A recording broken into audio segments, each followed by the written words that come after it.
같이 말씀 한 번 더 함께 합독하겠습니다. 에베소서 2장 1절 말씀입니다. 같이 함께 읽습니다. 그는 허물과 죄로 죽었던 너희를 살리셨도다. 아멘. 오늘은 신년주일입니다. 2024년 첫 번째 주일입니다. 2024년 가운데 첫 시작하는 가운데 하나님께서 저와 여러분 가운데서 하나님의 계획하심이 있고 예비하심이 있어서 주님의 계획과 예언과 또 성취하심을 우리가 믿음의 증거로 받아 누리는 귀한 한 해 되기를 간절히 축원합니다. 아멘.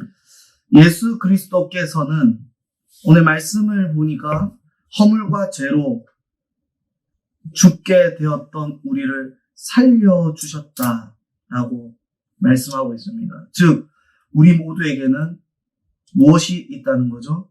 허물과 죄가 있다는 것을 정확하게 알려주고 있습니다. 그런데 왜 허물과 죄를 따로 구분하여서 말하고 있을까요? 허물이 죄인 것 같고 죄 자체에 허물이 포함되는 것 같은데 왜 하나님께서는 허물과 죄를 나누어서 설명하고 있을까요? 허물이라는 단어는 원어로는 곁으로 떨어짐, 곁에서 멀어지거나 떨어지는 것을 의미합니다. 이것은 실제적으로 하나님께 하는 삶이 표준이라고 한다면 그러한 표준에서 벗어난 상태를 가리킵니다. 이것을 성경에서는 과실이라는 표현도 쓰고 허물이라는 표현도 동일하게 쓰고 있습니다. 한글말로 의역될 때 과실 또는 허물이라고 의역이 되곤 합니다. 그러면 왜 하나님께서 하나님의 곁에서 벗어난 것을 허물이라고 하실까요? 하나님께서는 왜 하나님 곁에서 벗어난 것을 허물과 과실의 상태라고 하실까요? 하나님과 가까이 해야만 한다라는 것을 우리는 깨달을 수 있습니다. 하나님과 멀어지면 멀어질수록 우리는 뭘로 채워질까요? 과실로 채워지고 허물로 채워지게 되는 것입니다. 즉 하나님과 가까이 해야만 우리의 허물을 벗겨낼 수 있다는 것입니다. 우리의 과실을 없앨 수 있다는 것입니다. 우리는 하나님과 조금이라도 동떨어지게 되면 허물이 생깁니다. 과실이 생깁니다. 내가 죄가 많아서 생기는 허물이 아닙니다. 내가 원래 죄성이 많아서 생기는 허물이 아니라 하나님과 관계가 소원해지기 때문에 생기게 되는 첫 번째 결과입니다. 하나님과의 관계가 단절되면서 사람은 죄의 자리에 가게 되었습니다. 우리가 죄의 자리에 가게 된 첫 번째 이유는 하나님과의 관계의 단절입니다.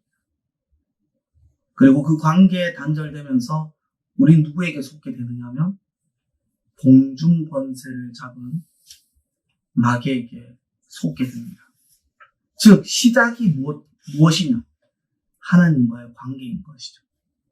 그리고 그 관계가 나에게 허물이 되니까 그 다음부터 죄가 쌓이게 되는 것입니다. 하나님과의 관계가 소원하게 되면서 자연히 생기는 부재는 허물이 되는 것입니다. 사람은 하나님 없이는 살 수 없는 존재이기 때문에 하나님과 멀어지게 되면서 나를 지켜주시고 나를 보호해 주시던 하나님의 방패가 사라지게 되는 것입니다. 하나님의 보호막이 사라지는 것이죠. 하나님의 영역 아래에 있어야 되는데 그 하나님의 영역 아래에서 내가 떠나게 되니 이제 그 하나님의 영역 외의 것들이 활개치게 되는 것입니다. 즉 하나님의 부재로 인하여 온갖 악의 무리들이 나를 덮치게 되고 그리고 나를 덮치게 됨으로 인해서 나는 무엇으로 덮이게 되느냐? 허물로 덮이게 되고 허물로 가득하게 되는 것입니다. 사실 엄밀히 표현하자면 하나님의 부재라는 표현은 틀린 표현입니다. 내가 하나님께서 벗어난 것으로, 내가 하나님으로부터 벗어나는 것으로 봐야 하는 것이지, 하나님 앞에서, 다시 설명하겠습니다. 내가 하나님으로부터 벗어나는 것으로 봐야 하는 것이 분명합니다. 그래서 우리의 눈은 하나님의 관점으로 보려고 노력을 해야지, 내 관점으로 보기 시작하면 하나님의 부재라는 표현을 쓰고, 신학 사상에서도 하나님의 부재라는 많은 단어들이 쓰이게 됩니다. 이 모든 것들이 다 사람의 기준으로 하나님을 이해하고자 하는 노력의 흔적들입니다. 사실은 하나님의 부재가 아니라 내가 하나님 앞에서 누구의 부재일까요? 나의 부재입니다. 사람의 부재가 맞는 것입니다.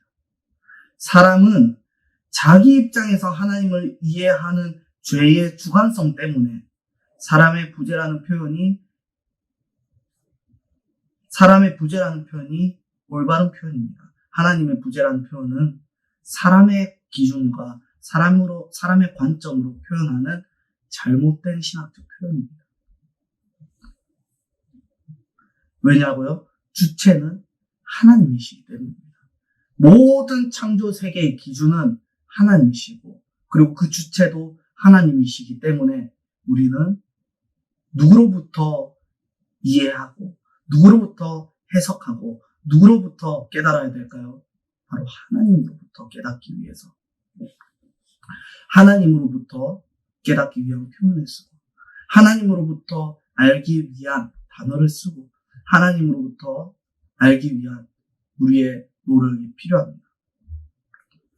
그래서 사람의 주관성은 죄가 가득할 수밖에 없습니다. 오늘날 시대는 포스트 모더니즘의 시대입니다.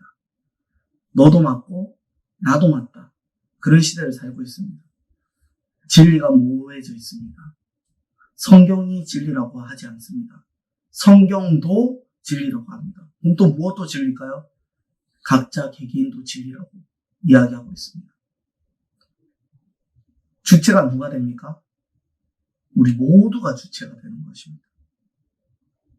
놀라운 것은 성경도 진리라고 하고 개개인들 주장도 진리인 것은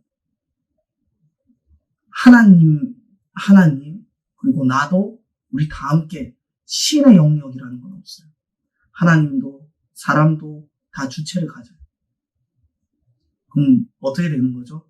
하나님과 사람이 동등하게 표현되고 있습니다. 누가 동등해지려고 했죠? 루시퍼가 하나님과 동등하게 되려고 했습니다. 그럼 지금의 문화, 지금의 풍조는 누가 조장하고 있는 것일까요? 마귀가 원하는 대로 조장되고 있는 것입니다. 우리 모두의 생각이 존중받아야 된다. 우리 모두의 생각이 이해되어야 된다. 우리 모두의 생각이 옳다. 이것은 다 사단의 생각들입니다. 하나님의 말씀만 옳습니다. 하나님의 뜻만 옳습니다. 그리고 하나님께서 우리에게 보내신 누구죠? 예수 그리스도만이 참 진리입니다. 그럼 누구를 통해서만 해석돼야 될까요? 하나님과 및 우리에게 보내신 예수 그리스도만을 통해서 우리가 깨달아야 하는 것이죠. 그리고 이거를 깨달을 때 누가 도와주죠? 보혜사 성령이. 그래서 우리는 기도하는 것입니다. 기도하지 않으면 절대 깨달을 수 없습니다. 기도하지 않으면 한 걸음도 나아가서는 안 됩니다. 지금 내가 한 걸음 나아가야 될 때라면 주저하지 마시고 기도의 때라고 우리는 알 수 있는 것입니다. 하나님 앞에서 사람의 부재를 통해서 우리는 죄의 허물로 덮이게 됩니다. 사람이 하나님의 부재를 겪는 것이 아닌 하나님께서 사람의 부재를 겪는 것입니다.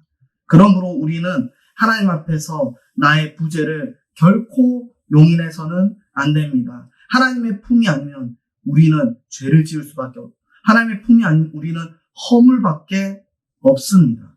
오로지 하나님의 곁에서 나의 부재가 발생하지 않도록 나 스스로 주님의 곁을 지키고 주님의 곁을 고정하기 위해서 최선의 노력으로 주께 날마다 더욱 가까이 나아가야 합니다. 두 번째로 죄는 관역을 맞추지 못한다는 원어적 의미를 가지고 있습니다. 이 관역이 하나님께서 정하신 율법, 규례, 말씀이라고 한다면 관역은 하나님의 정하신 뜻이죠. 하나님의 말씀이죠. 거기에서 맞추지 못하고 어긋난다. 이것은 하나님의 뜻과 말씀대로 살지 않는 것을 의미합니다. 즉, 죄라고 하는 것은 하나님께서 지켜 행하라고 정하신 뜻과 규율과 말씀을 간과하고 어긋나 내 뜻대로 사는 것이 죄가 되는 것입니다. 하나님의 뜻에서 어긋나는 모든 것이 다 죄가 되는 것입니다. 조금이라도 하나님의 뜻에서 어긋난다면 비슷하게도 맞춰서도 안 돼요. 일치해야 합니다. 모양, 형식, 그 다음에 느낌만 갖추어서도 안 됩니다. 정신도 똑같고 모양도 똑같아야 합니다.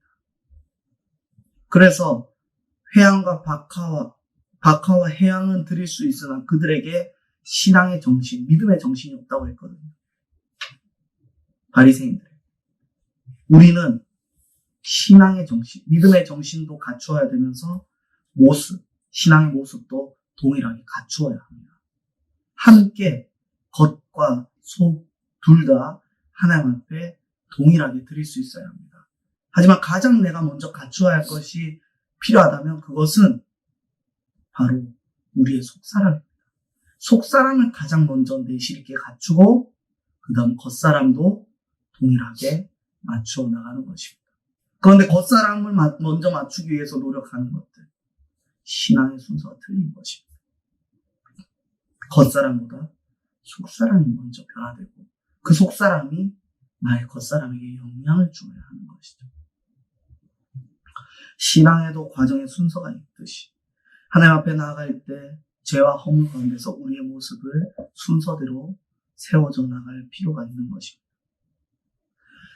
하나님께서 지켜 행하라고 정하신 뜻, 규율, 말씀, 그 무엇도 우리는 간과해서도 안 되고 어긋나서도 안 되고 비슷하게 구색만 갖추어서도 안 되고 일치해야 합니다. 정확해야 합니다. 오차도 돼서는 안 됩니다. 주께서 말씀하십니다. 말씀의 1의 1점도 하나님은 틀리지 않고 무오하다고 하셨어요. 그러면 우리는 어떻게 해야 돼요? 그 무엇도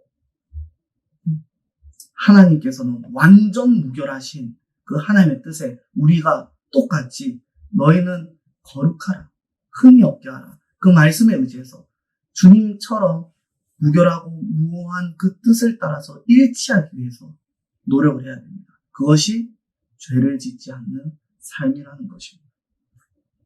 그런데 여기에서 인간의 기준과 인간의 생각으로 한 가지 의문점이 드는 것이 있습니다. 그것이 무엇이냐? 고의성이라는 것이죠. 사람은 의도하지 않게 죄를 지을 때가 있습니다. 하나님은 하나님은 모든 것에 완벽하시기 때문에 실수가 없으시기 때문에 실수로라도 죄를 짓지 않아요. 하지만 우리는 무엇이 많죠? 실수가 많아요. 왜? 이미 우리는 하나님과 관계가 단절되어 있기 때문에. 태어나면서부터 우리는 아담과 하와의 원죄로 인해서 태어나면서부터 우리는 하나님과 관계가 단절되어 있기 때문에 죄로 태어났기 때문에 실수, 범벅으로 태어났기 때문에 그래서 우리는 실수가 많을 수밖에 없습니다. 근데 내가 의도치 않았는데 끊임없이 실수하게 됩니다. 의도치 않았는데 나는 고의성이 없는데도 끊임없이 실수하게 됩니다. 이게 무슨 말이냐?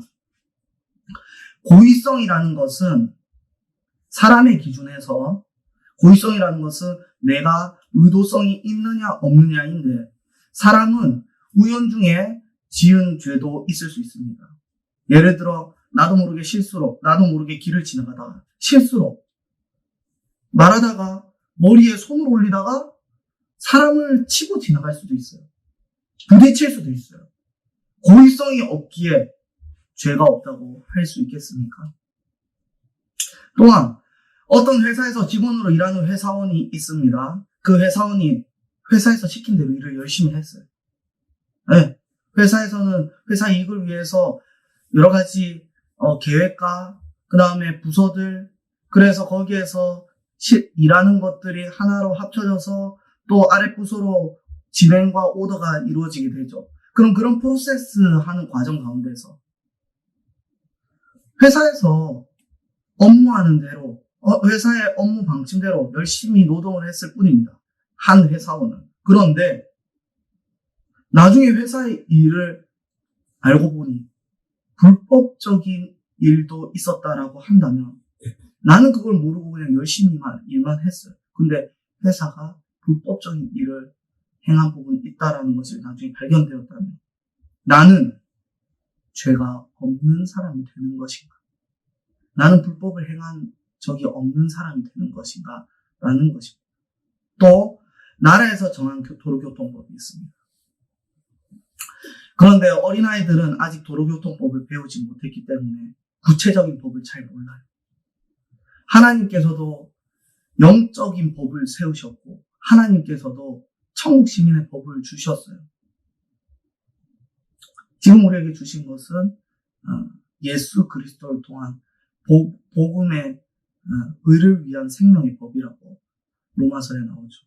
그 생명의 법이 있듯이 하나님께서도 정하신 생명의 법이 있듯이 우리나라에도 도로교통법이 있습니다. 누가 지었죠? 사람이 지었어요. 그런데 사람이 지었다고 해도 우리는 이것을 우리 인간 가운데서 서로 관계 가운데서 지켜야 할 의무가 있습니다. 질서를 위해서. 어린아이들은 아직 도로교통법을 태어나면서부터 배우지는 못해요. 그래서 구체적인 법을 잘 모릅니다. 그런데 어느 날 그 어린아이가 도로의 어려운 도로교통법을 몰라서 사고가 났을 때 어린아이는 죄가 없다고 할 수 있을까요? 어린아이는 단순히 도로교통법을 몰라서 초록색 불에서는 신호등이 초록불일 때 건너야 되는 것을 몰라서 차가 안 오길래 아무 생각 없이 건넜다가 사고가 났다고 칩시다. 어린아이를 친 차가 운이 없는 것일까요? 아니면 어린아이에게도 잘못이 있는 것일까요? 죄의 기준을 사람에게 두면 죄가 아닐 수도 있는 것들이 너무나도 많습니다. 어린아이니까 그럴 수 있지.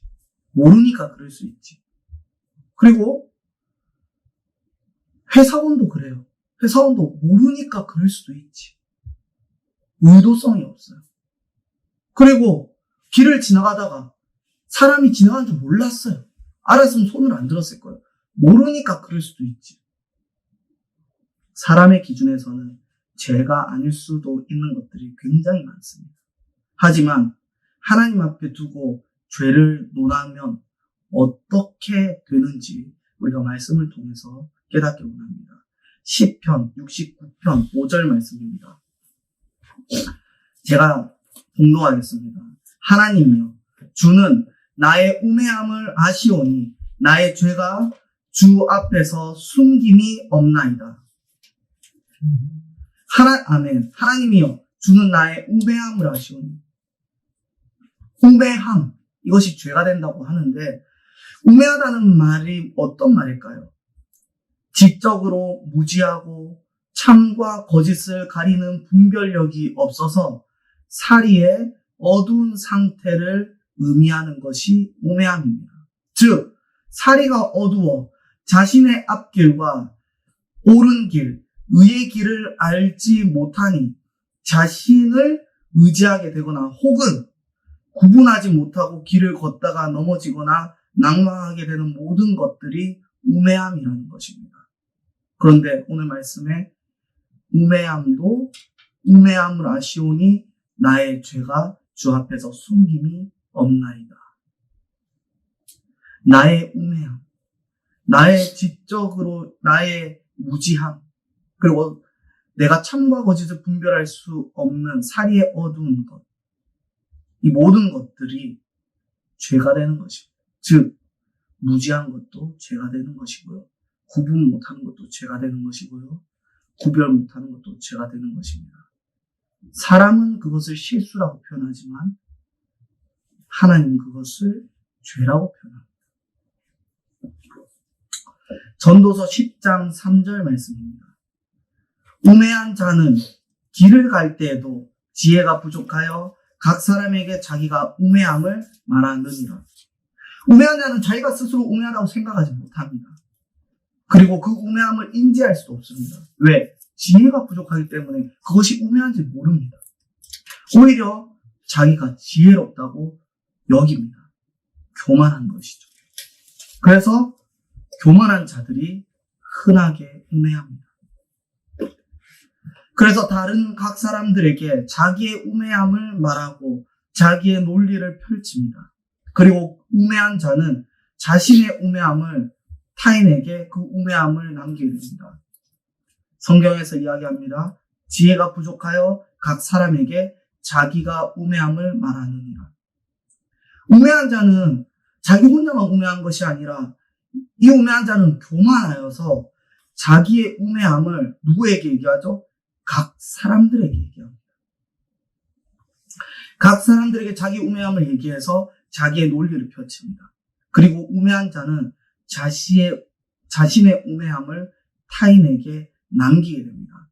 그러므로 그 우매함이 퍼지게 됩니다. 무엇이 퍼지죠? 우매함은 죄라고 했어요. 무엇이 퍼질까요? 죄가 퍼지게 되는 것입니다. 그 죄가 퍼져서 나는 회사에서 어떻게 하는지 모르고 그냥 했어요. 근데 그런데 회사가 죄를 지었지 나는 상관이 없다. 그것이 아닙니다. 우매함도 퍼지는 것입니다. 잠언 9장 6절입니다. 어리석음을 버리고 생명을 얻으라. 명철의 길을 행하라 하느니라. 아멘. 어리석음은 지혜를 모르고 행하는 부족함입니다. 내가 지식이 부족하고 지혜가 부족하여서 깨닫지 못하는 것. 그래서 지식이 부족하여서 어리석음이 드러나는 것입니다.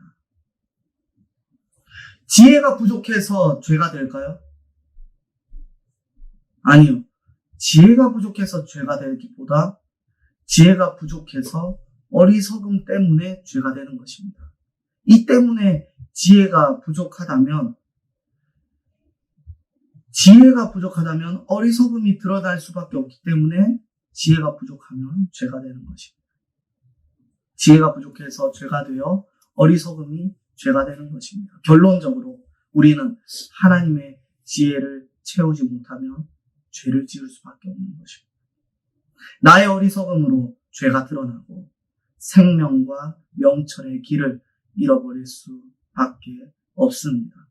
그래서 몰라서 죄를 지은 것은 하나님 앞에서 어리석음으로 실수가 아니라 어리석음으로 짓는 죄가 되는 것입니다. 오늘 말씀에 분명하게 선포하고 있습니다. 에베소서 2장 1절 말씀 우리 같이 한 번 더 함께 봉독해 볼까요? 시작. 그는 허물과 죄로 죽었던 너희를 살리셨도다. 예수 그리스도께서 허물과 죄로 가득 덮여있던 우리를 살리셨습니다. 믿으십니까? 예수 그리스도께서 허물과 죄로 가득한 나를 살려주셨습니다. 그래서 우리는 가장 먼저 예수 그리스도를 만나면, 그리고 예수 그리스도 안에서 사는 삶은 예수 그리스도 안으로 들어가 나의 허물을 벗겨내는 삶을 살아야 합니다. 나는 그리스도 예수 안에서 주의 곁에 완전히 있을 때, 주님의 곁에 온전히 있을 때 누구의 허물? 내 허물을 벗겨낼 수 있는 것입니다. 로마서 8장 10절 말씀입니다. 또 그리스도께서 너희 안에 계시면 몸은 죄로 말미암아 죽은 것이나 영은 의로 말미암아 살아있는 것이니라. 아멘. 어디에 계시면요? 그리스도께서 내 안에 계시면 주님과 함께 하는 삶, 그것은 주께서 내 안에 계시는 삶입니다. 주께서 내 안에 계시니 내가 누구와 가까이 있죠? 하나님과 가까이 있는 것입니다. 아까 허물은 뭐라고 했죠? 하나님과의 관계가 멀어지는 것, 하나님과의 관계가 끊어지는 것, 단절되는 것. 그런데 예수 그리스도께서 내 안에 오시고 내가 주 안에서 함께 사니 어떤 삶입니까? 주님과 결합된 삶. 내 허물이 어떻게 돼야 되죠? 내 허물이 벗겨지는 삶을 살아야 됩니다. 주님과 단절되어서 많이 쌓여진 나의 허물, 주님과 관계를 맺으며 끊임없이 벗겨내는 삶을 살아야 하는 것이죠. 그리고 나는 예수 그리스도로 말미암아 하나님의 지혜를 받아서 나의 우매함과 어리석음을 벗어야 합니다. 믿음의 행함과 실천과 정직한 순종으로 모든 죄를 벗겨내고 의의 열매를 맺어야 합니다. 고린도전서 1장 24절 말씀입니다. 오직 부르심을 받은 자들에게는 유대인이나 헬라인이나 그리스도는 하나님의 능력이요 하나님의 지혜니라. 아멘. 여기에서 뭐라고 하죠? 어떤 자들이라고 하느냐? 오직 부르심을 받은 자. 하나님을 믿습니다. 예수 그리스도 안에서 주님을 영접하고 생명의 길로 나가겠습니다. 영생의 길로 나가고자 합니다. 예수 그리스도를 믿습니다. 주님을 영접하고 주께서 부르심을 받은, 이 부르는 자, 소명을 받은 자들, 그들은 유대인이나 헬라인이나 상관이 없어요. 그들은 하나님의 능력을 받고 하나님의 지혜를 받습니다.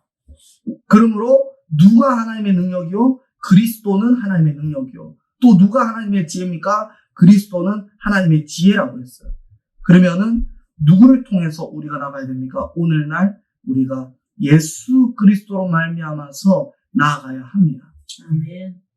예수 그리스도로 앞에서 나아갈 때 주님께서 지혜를 채워주십니다. 하나님의 지혜를 주십니다. 하나님의 능력을 주십니다. 이를 말미암아서 하나님의 지혜로 나의 우매함을 벗고 하나님의 지혜로 나의 어리석음을 벗으며 하나님의 능력으로 믿음을 행하고 하나님의 능력으로 실천하고 정직하게 순종하여 모든 죄를 벗어나고 의의 열매를 그리스도에 합당한 의의 열매를 맺어야 하는 것입니다. 오늘날 하나님께서 우리를 죄와 허물 가운데서 벗어나 예수 그리스도로 살게 하신 것이 지금 저와 여러분 가운데 역사하시기를 간절히 축원합니다. 네. 우리 함께 이 시간 기도하기를 원합니다.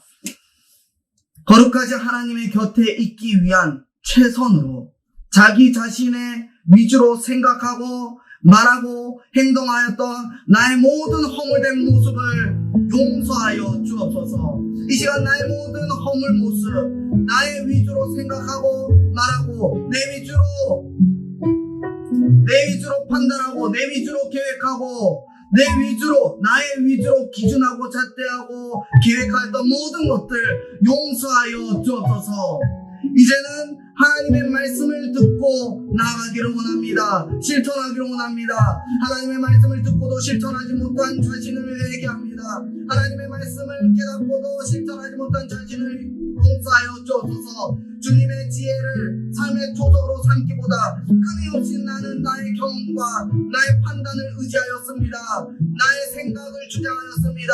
주여 나를 용서하여 주옵소서. 하나님을 알고도 나의 지혜를 벗어났던 것들, 하나님을 알고도 나의 생각을 벗어났던 나의 우매함과 나의 어리석음이 모든 죄의 뿌리가 되었습니다. 죄로 무리짓는 큰 죄악을 범하였습니다. 나의 교만과 우매함을 용서하여 주옵소서. 우리에게 주여 한번 부르고 기도하도록 하겠습니다. 주여